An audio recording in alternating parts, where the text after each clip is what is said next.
इस वीडियो को सुनने वाले सभी भाई बहनों का मैं तहे दिल से स्वागत करता हूं। यह वीडियो किसी भी जाति, धर्म और समुदाय के लोगों की भावनाओं को ठेस पहुंचाने के उद्देश्य से नहीं बनाई गई है। इस वीडियो को सिर्फ वही लोग देखें जो सच्चे ईश्वर, सच्चे परमेश्वर, सच्चे परमात्मा को जानना चाहते हैं, उनके कार्यों को जानना चाहते हैं, उनके स्वभाव को जानना चाहते हैं और उनका स्वरूप कैसा है ये भी जानना चाहते हैं। जैसा कि मैंने अपने पिछले वीडियो में कहा था कि हमारे मन में अनगिनत अनसुलझे प्रश्न आते रहते हैं जिनका जवाब हमारे पास या हम मानव जाति के पास आज तक नहीं है। इसकी सच्चाई जानने के लिए हमें दो विषयों पर चर्चा करना आवश्यक है। पहला विषय है विज्ञान। विज्ञान को समझना पड़ेगा और उसके कार्य को भी हमें समझना पड़ेगा। और उसी तरह से दूसरा हमारे पास विषय है कि ईश्वर, यदि ईश्वर हैं तो उनका स्वरूप कैसा है, उनका कार्य कैसा है, उनका सामर्थ्य क्या है। संसार की सभी धर्मों एवं उनके धर्म ग्रंथों की सत्यता की जांच भी करनी पड़ेगी, क्योंकि संसार का प्रारंभ कहीं ना कहीं तो हुआ होगा, चाहे विज्ञान साबित करे या ईश्वर का प्रमाण हो, वो भी बिना पूर्वाग्रह के बिल्कुल स्वतंत्र और निष्पक्ष मन से। हाँ, स्वतंत्र और निष्पक्ष मन से यह तो हमें करना पड़ेगा, विचार करना पड़ेगा, सोचना पड़ेगा। यदि स्वर्ग, जन्नत, निर्वाण और मोक्ष प्राप्त करना चाहते हैं और यदि निर्वाण नहीं चाहिए, नरक चाहिए, मोक्ष नहीं चाहिए, जहन्नुम जाना चाहते हैं या अनंत मृत्यु चाहिए, तो आप वहीं रह सकते हैं जहां आप हैं। तो चलिए पहले विषय को समझते हैं कि विज्ञान क्या है। जितने लोगों ने विज्ञान विषय का अध्ययन किया होगा तो वे अवश्य विज्ञान की परिभाषा जानते होंगे। यह जो शब्द है वह दो भागों से मिलकर बना हुआ है।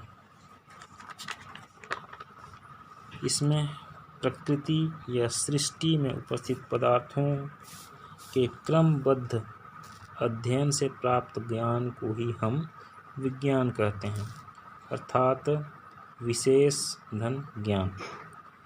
अन्य शब्दों में हम कह सकते हैं कि जो वस्तु धरती और धरती के अंदर पाया जाता है उसका ही क्रमिक प्रयोग एवं परिणाम के आधार पर किसी भी वस्तु का क्रमिक संवर्धन कर उस वस्तु को मानव उपयोग के लायक बनाता है, जिससे कि मानव जीवन सुगम और सरल और आनंददायक हो जाए। इसी तरह विज्ञान में एक नियम है जिसे हम ऊर्जा का नियम कहते हैं। ऊर्जा को ना तो उत्पन्न किया जा सकता है और ना ही खत्म किया जा सकता है। सृष्टि की ऊर्जा हमेशा स्थिर बनी रहती है। विज्ञान ने आज तक जो भी किया है वो सिर्फ इसी सिद्धांत के आधार पर कार्य किया है, अर्थात प्रकृति में उपस्थित, सृष्टि में उपस्थित चीज़ों का ही रूप बदलने का कार्य किया है, जो इस नियम का उदाहरण है, अर्थात ऊर्जा के नियम का उदाहरण। और यही विज्ञान सृष्टि को समझने का एक नाकाम प्रयास कर रहा है, क्योंकि संसार के बहुत से रहस्यों को आज भी विज्ञान सुलझा नहीं पाया है। अब हमारे पास दूसरा विषय बचता है ईश्वर। यदि सच में ईश्वर हैं तो हमें उनको जानने की आवश्यकता है। उनका स्वरूप क्या है, उनका स्वभाव क्या है, वो कार्य किस तरह से करते हैं, उनका सामर्थ्य क्या है, वो संसार में कैसे कार्य करते हैं, हमें जानना पड़ेगा। वो हम इसी पवित्र शास्त्र से जानेंगे, जो हजारों साल पहले, जब वैज्ञानिक नहीं थे, विज्ञान नहीं था, तब भी इतिहास लिखा जा रहा था। परंतु वर्तमान संसार के लोगों को ऐसा लगता है कि संसार के प्रारंभ से इतिहास नहीं लिखा गया है। तो संसार के सभी जाति, कुल और देशों के लोग बहुत ही बड़े भ्रम में जी रहे हैं। इस पवित्र शास्त्र में संसार की उत्पत्ति से लेकर संसार के अंत तक की बातें लिखी गई हैं, जिसे मैं क्रमशः आप लोगों के सामने लाने वाला हूँ। पहले मैं ईश्वरीय स्वभाव के बारे में बताना चाहता हूँ। तो अब हम सच्चे ईश्वर को जानने की यदि इच्छा रखते हैं, तो सबसे पहले हमें, चाहे किसी भी देश के हों, राज्य, कुल, जाति और धर्म के मानने वाले हों, सबसे पहले हमको अपनी धार्मिक शिक्षा को त्याग कर नए सिरे से अर्थात नए मन से यह सोचना होगा, और जो भी धार्मिक मान्यताएं हैं उनको भी त्याग कर बिल्कुल नए तरीके से सोचना होगा। क्योंकि दुनिया के अधिकांश धर्म मनुष्यों के द्वारा स्थापित किए गए हैं, और मनुष्यों के पीछे कोई अलौकिक शक्ति कार्य कर रही है। इस अलौकिक शक्ति के विषय पर मैं बाद में विस्तार से वीडियो बनाऊंगा। इस समय सबसे पहले तो हम यह सोचें कि ईश्वर का स्वरूप और उसका स्वभाव कैसा होगा। हमें इस बात को सोचना पड़ेगा। यदि हम इस बात को सोचते हैं और यदि हम तर्क करते हैं, तो सबसे पहले यदि हम बौद्ध धर्म को लें, तो बौद्ध धर्म इस तर्क के माध्यम से सच्चे ईश्वर के मार्ग से अलग हो जाएगा। क्योंकि इस धर्म की स्थापना करने वाले गौतम बुद्ध एक राजकुमार अर्थात एक मनुष्य थे।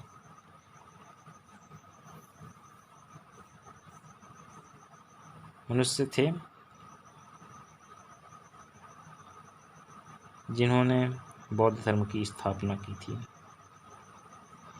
इस धर्म में एक खूबी यह है कि यह धर्म मानवता पर जोर देता है। और इसी तरह से हम दूसरा यदि धर्म लें, इस्लाम धर्म, इस धर्म में भी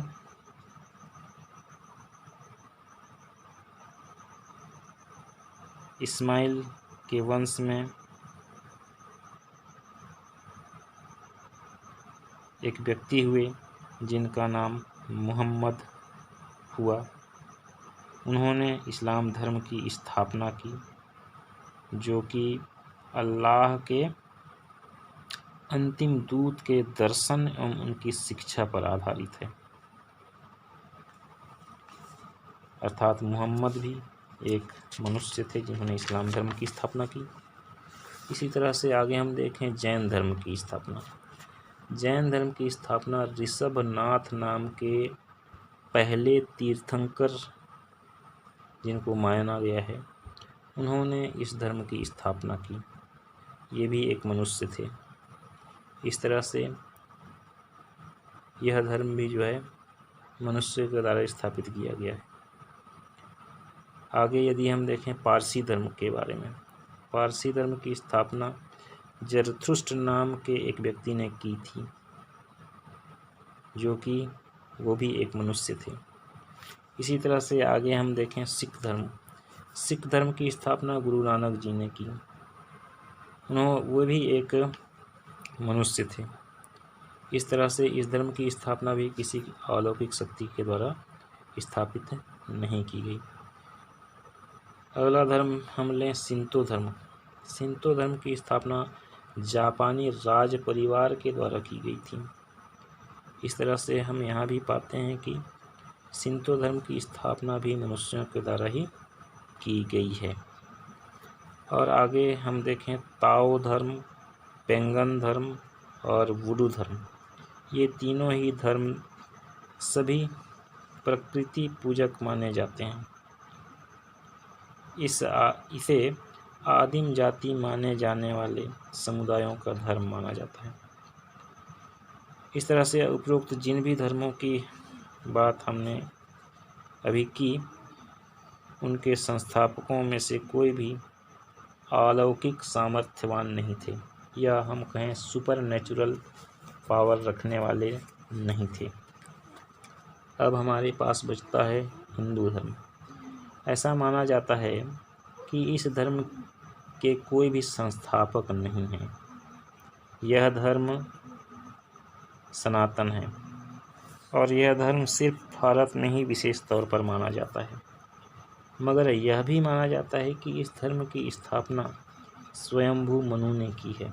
तो हमें यह जानने की आवश्यकता है कि मनु कौन है। सनातन कहे जाने वाले धर्म में स्वयंभू मनु जो हैं, पहले मानव, पहले पुरुष या पहले आदमी हैं, आदमी थे, जिनकी रचना ब्रह्मा जी ने की थी। और ब्रह्मा जी की रचना विष्णु जी के नाभि से हुई थी। और इस धर्म के मानने वाले उनके स्वरूप को, उनके सामर्थ्य को अवश्य जानते हैं, उनके कार्यों को भी जानते हैं। अब हमारे पास मुख्य रूप से दो धर्म बचते हैं, जिनमें हम पहला धर्म यहूदी धर्म की बात करेंगे और दूसरा धर्म ईसाई धर्म की बात करेंगे। वास्तव में यहूदी धर्म पवित्र शास्त्र एवं तोराह के अनुसार धर्म ही नहीं है,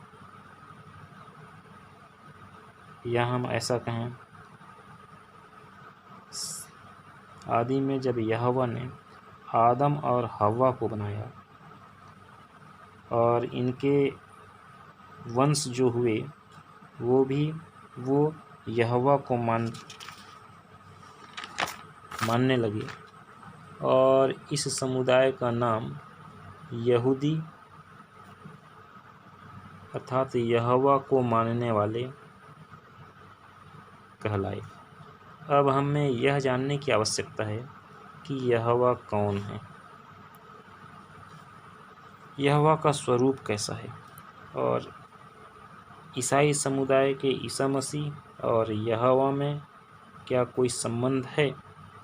इसको जानने के लिए हम पवित्र शास्त्र और यहूदी धर्म के तोराह में चलें तो उत्पत्ति नाम की किताब के 17 अध्याय के वर्ष 1 से लेकर 5 में ऐसा लिखा हुआ है, जिसे मैं आप लोगों के सामने पढ़कर सुनाता हूँ।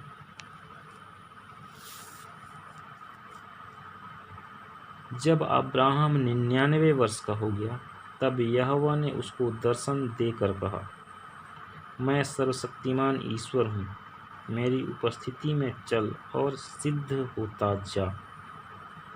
इन्होंने अब्राहम को दर्शन देकर, किसने? यहोवा ने क्या कहा? मैं सर्वशक्तिमान ईश्वर हूँ, मेरी उपस्थिति में चल और सिद्ध होता जा। मैं तेरे साथ वाचा बांधूंगा, वाचा अर्थात वचन दूंगा, और तेरे वंश को अत्यंत ही बढ़ाऊंगा। तब अब्राहम मुंह के बल गिरा और परमेश्वर उससे यों बातें करता गया, देख, मेरी वाचा तेरे साथ बंधी रहेगी, इसलिए तू जातियों के समूह का मूल पिता हो जाएगा। इसलिए अब से तेरा नाम अब्राम न रहेगा, परंतु तेरा नाम अब्राहम होगा, क्योंकि मैंने तुझे जातियों के समूह का मूल पिता ठहरा दिया है।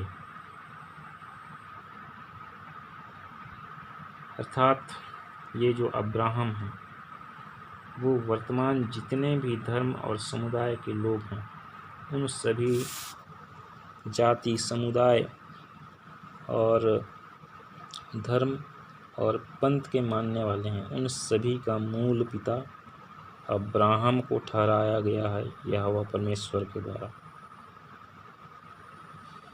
अब हम दूसरे वचन में चलते हैं। इससे हमें यह पता चलेगा कि यहोवा परमेश्वर और ईसा मसीह के बीच में क्या संबंध है। इसके लिए हम पवित्र शास्त्र के यहेजकेल नामक किताब में जाएंगे। यहेजकेल अध्याय 18 उसके पद संख्या 3 से लेकर 4 तक। यहाँ पर ऐसा लिखा है, देखो सबों के प्राण तो मेरे हैं, जैसा पिता का प्राण वैसा ही पुत्र का भी प्राण है, दोनों मेरे ही हैं। इसलिए जो प्राणी पाप करे वह मर जाए। जो कोई धर्मी हो और न्याय और धर्म के काम करे और ना तो पहाड़ों के पूजा स्थलों पर भोजन किया हो, ना इज़राइल के घराने की मूर्तों की ओर आंखें उठाई हो।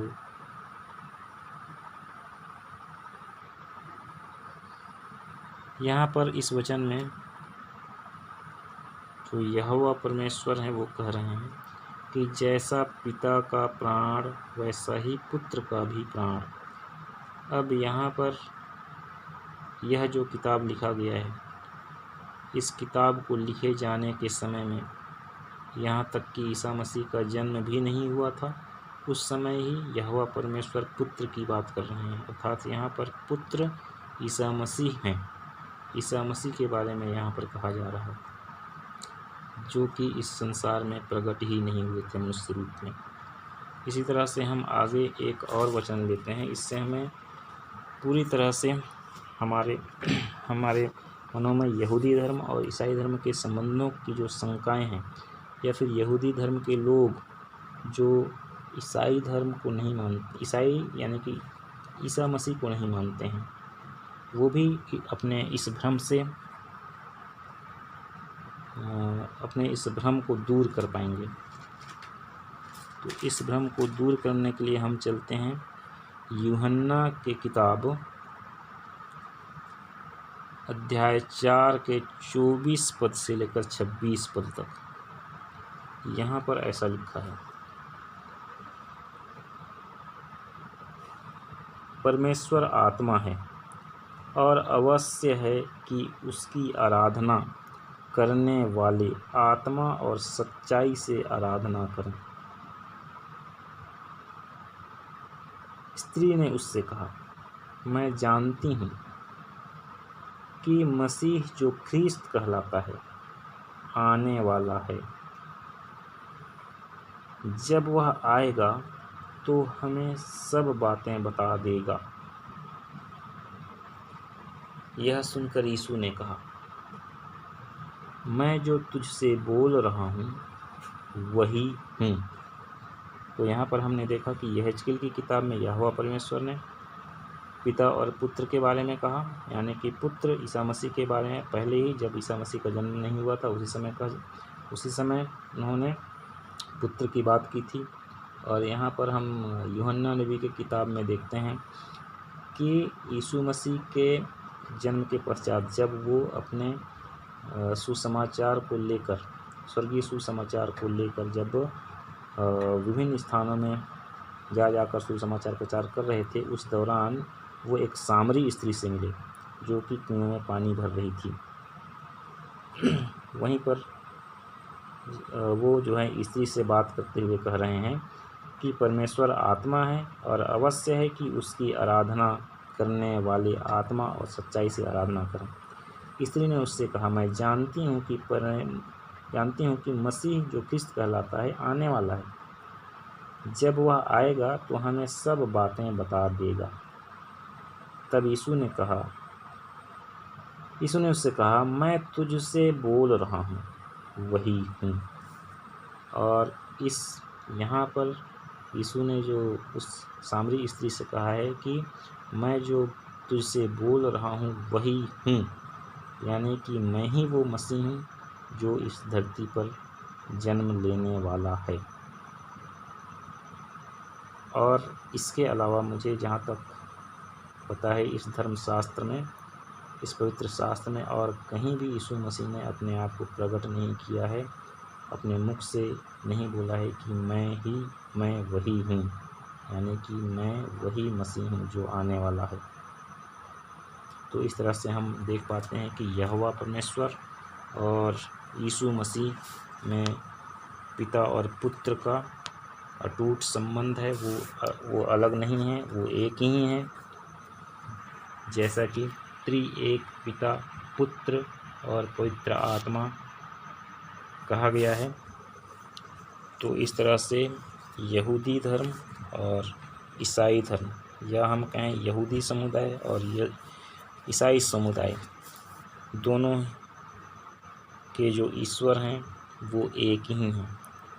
जबकि जो ईसाई समुदाय के लोग हैं वो यहोवा को भी मानते हैं और ईसा मसीह को भी मानते हैं। जबकि यहूदी धर्म के, यहूदी समुदाय के लोग सिर्फ यहोवा को ही परमेश्वर मानते हैं। तो इस तरह से जो मसीहा इस संसार में आने वाला था वह यीशु मसीह ही था, जिसके बारे में यहोवा परमेश्वर ने पहले ही कह दिया था। और एक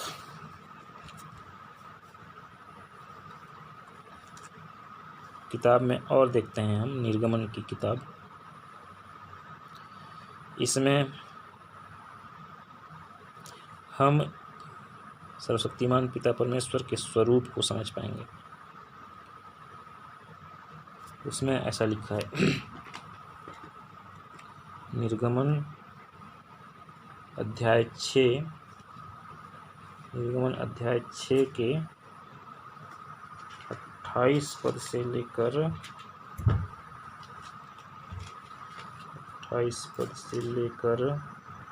29 पद तक देखेंगे। 28 और 29 पद। यहाँ ऐसा लिखा हुआ, जब यहोवा ने मिस्र देश में मूसा से यह बात कही, मैं यहोवा हूँ, इसलिए जो कुछ मैं तुझसे कहूँगा वह सब मिस्र के राजा फिरौन से कहना। तो यहाँ पर भी हम देखते हैं कि यहोवा जो परमेश्वर है वो मूसा से कह रहा है कि जब क्या कह रहे हैं कि मैं यहोवा हूँ, अर्थात वही यहोवा जिसने इस सारी सृष्टि, धरती, आकाश, चांद, सितारे सभी की रचना की। इस तरह से हम यहाँ पर देखते हैं कि इस निर्गमन की किताब में मूसा से यहोवा बात कर रहे हैं। यह घटना लगभग आज से 5-5.5 हज़ार वर्ष पुरानी घटना है, जो कि इस किताब में अक्षरशः लिखी गई है, जिसकी की खोज आज तक विज्ञान अच्छी तरह से नहीं कर सका है और लगभग इतने पुराने समय की बातों को आज तक ठीक से सुलझा नहीं पाया है। तो इस तरह से हम देखते हैं कि यहोवा ने अपने आप को लोगों के सामने प्रकट किया, जो कि सर्वशक्तिमान के रूप में और सारी सृष्टि के सृष्टिकर्ता के रूप में हमारे पूर्वजों के सामने अपने आप को प्रकट किया। तो इस वीडियो में बस इतना ही। यदि आपको इस वीडियो के द्वारा सच्चे ईश्वर को पहचानने में मदद मिली है तो इस वीडियो को आप लाइक करें, शेयर करें, सब्सक्राइब करें और बेल आइकन भी दबा दें, ताकि जब मैं अपना अगला वीडियो अपलोड करूं तो आप लोगों को इसकी नोटिफिकेशन मिल सके। और सच्चे ईश्वर के बारे में और विज्ञान के बारे में और धर्मों के बारे में और भी सच्चाई जाननी है और भी गहराई से इसे जानना है तो आप मेरे आने वाले वीडियो में बने रहिएगा, मेरे आने वाली वीडियो को सुनिएगा। और मेरा जो अगला वीडियो होगा वो इसी पर होगा, जो कि विस्तार से मेरे द्वारा ईश्वर और ईश्वर के स्वरूप और उसके सामर्थ्य और उनके कार्यों को उसमें उद्धृत किया जाएगा। तो इस वीडियो को सुनने वाले सभी भाई बहनों को धन्यवाद।